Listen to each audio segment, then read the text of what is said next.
What's cracking, y'all? You are now watching Boo TV. Appreciate you for stopping in. Like, comment, subscribe, hit the bell, stay notified, and let's get into the topic for today. Who all remembers when Kyrie Irving forced his way out of Cleveland because he was done with LeBron James? I do.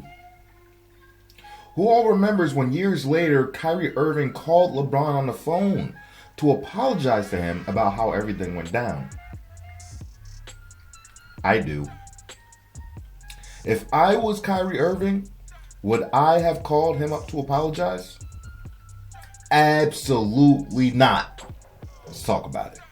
Kyrie Irving was drafted by the Cleveland Cavaliers in 2011, and for years he was a budding star, turning into a leader on that Cavs team with a group of young talent around him. If Kyrie had any plans of fully accepting the role and take the next huge step as the primary scorer and facilitator on the team, LeBron James would be the monkey wrench in his plans. In the summer of 2014, on my birthday, LeBron James would announce that he was returning to Cleveland.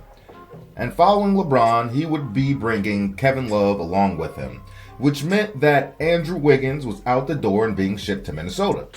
Now, Kyrie would be the third option and a big three behind already a well-established Kevin Love and LeBron James as NBA superstars. LeBron being the best small forward in the game and the best basketball player in the game, and Love being arguably the best power forward in the game. Now, eventually, Kyrie would seem to transition into that second option, considering his scoring ability and style of play and the fact that he can hold the ball and make decisions. But he would never get to be that point guard that he always wanted to be because of LeBron and the system. All in all, I think it's safe to say that Kevin Love did the most sacrificing of his individual game during their run together in Cleveland. It was mentally taxing on him, being Kevin Love, along with other things, but that's a story for another episode. Now let's fast forward to the 2015 NBA Finals. Kevin Love is already not available for the finals due to an injury in the previous round against the Boston Celtics. Then early in the finals, Kyrie Irving would sustain an injury late game. The team seemed fairly even with LeBron and Kyrie versus the now OG Golden State Warriors. Now, without Kyrie Irving in that final series, the Cavaliers gave it all they got. LeBron exhausted himself. He struggled shooting the basketball with all the weight and responsibility. The point is, they needed Kyrie to have any shot at winning that series. Kyrie was a necessity in winning. If his value was not understood then what would it take for someone to appreciate Kyrie more as a player? Let's fast forward now to the 2016 infamous NBA Finals. The Cavs find themselves in a 3-1 hole versus the 73-9 Golden State Warriors. Nobody thought the Cavs had a shot of winning that series. I don't even believe the most avid LeBron and Cleveland fans would have put their life savings on it. We all know the context of that series, the suspensions, the words exchanged between players, the injuries, so I won't bore you with all those things, but we do need to talk about the shot. And you know what I'm talking about. The huge shot from three, Kyrie Irving drilled in Steph Curry's face. Kyrie had ice in his veins, cold as Articuno with a common cold. A clutch shot that put the Cavs up in the game. Late game. Huge. Critical moment. A shot that shifted all the pressure on Steph Curry and the Warriors. Arguably the greatest shot in NBA Finals history, and without a doubt, one of the greatest shots in Finals history. A shot that cemented and secured history in the NBA as the only team to come back from such a deficit in the NBA Finals. Kyrie Irving saved LeBron. Kyrie saved the Cavaliers. Having the balls, the mental fortitude, and courage to take the shot whereas nobody else on the roster wanted to take it. That's facts. You see, Kyrie Irving began to realize after some time that playing with LeBron isn't all rainbows, dandelions, butterflies, and lollipops. Everything circles around LeBron James and the media. When the team does well, LeBron will get all the credit. When the team fails, then everyone else but LeBron James gets blamed. You have to deal with the media scrutiny. You have to deal with the lack of appreciation. You have to deal with being considered an anchor on LeBron James rather than someone helping to uplift him no matter how much help he actually has. You have to deal with the off-the-court circus acts and toxicity. You have to deal with constantly being on the trading block and in trade talks to appease LeBron James. The man has absolute power in most places he resided. Many people inside that locker room and organization would not dare to speak out publicly because they know the La Mafia is real. Those Bron Goblins, those ghoulish creatures are real. LeBron James lying to people's faces, pure manipulation tactics. For example, publicly saying he doesn't have a whole lot of time and he will give the keys to the franchise to Kyrie and let him lead. At some point, when he was ready to take over the keys, I was ready to give them to him. Yeah. Who believed that? Who really believed that? I can say I did not. I absolutely did not believe that. I call that a LeBron James smokescreen. Telling players that everyone has to sacrifice and he wants them to lead or eventually lead, all while showing no signs of pulling back the reins. What a clown show. You see, when the media often refers to that game for whatever reason, they forget 3 huge plays happened by each of their big 3. Kyrie the shot, LeBron the block, and Kevin Love with the stop. But really though, how often do we hear about Kyrie's shot? They rarely mention Love's stop on Steph Curry, but the block. We often and sometimes only are reminded of the block. When they talk about that series, they always mention how LeBron James really turned up in game 5, 6, and 7 and his stats, blah, blah, blah. But never really mention how Kyrie turned up equally as well. And even throughout that series, they scored roughly the same amount of points. They each had a 41-point game in those last 3 games, at least one. And Kyrie did it all while applying pressure on both Steph Curry and Klay Thompson on the offensive end of the floor, wearing them out then. Steph Curry couldn't stay in front of Kyrie to save his life. Kyrie Irving was the worst thing that could have happened to Steph Curry. The then fresh, unanimous MVP, 2 times consecutive at that. The first in NBA history, the first unanimous MVP. Kyrie Irving was equally responsible as LeBron for the turnaround in the series and the success that they had. But he rarely gets acknowledged for it, to be honest. At least to the degree of LeBron James when he should be. Now let's get back to the story. Following the NBA championship, the first in Cavs history, LeBron James goes behind Kyrie Irving's back and tries to get him traded for Chris Paul. Now you can imagine, once Kyrie got a whiff of that, how betrayed Kyrie felt, on top of dealing with everything else. And it's at this point Kyrie Irving probably fully realizes and understands that LeBron has no intention of giving those keys up that he said he would. The air around him is becoming more clear now.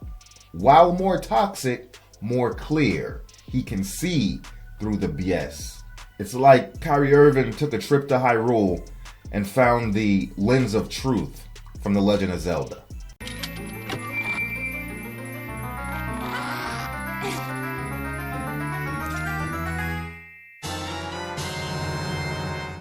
Kyrie continues to play another full season in Cleveland, where the Cavs would now lose to the KD-infused Golden State Warriors.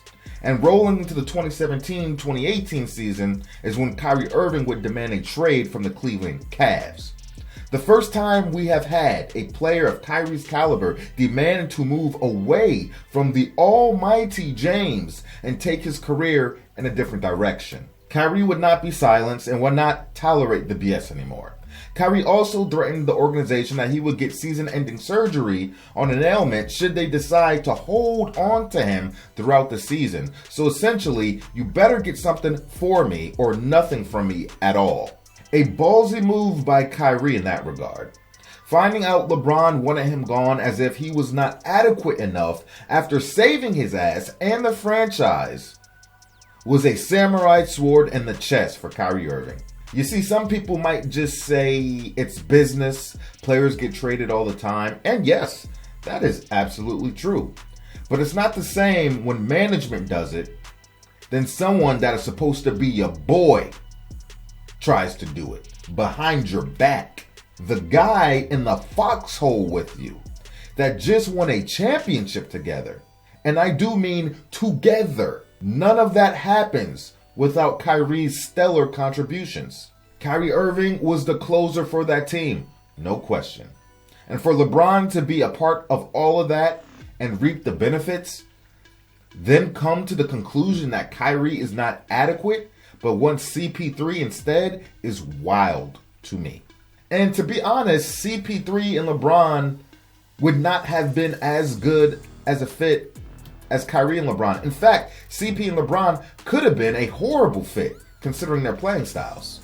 Not to mention Kyrie Irving sacrificing his game and relinquishing his point guard duties fully to LeBron James. See, I find it funny how LeBron reached out to Kyrie and practically begged him to pull back on the trade request, telling him, please don't do this, you don't understand, blah, blah, blah. Like Superman pleading with Batman and BVS. Please. I was wrong. You have to listen to me. Lex wants us.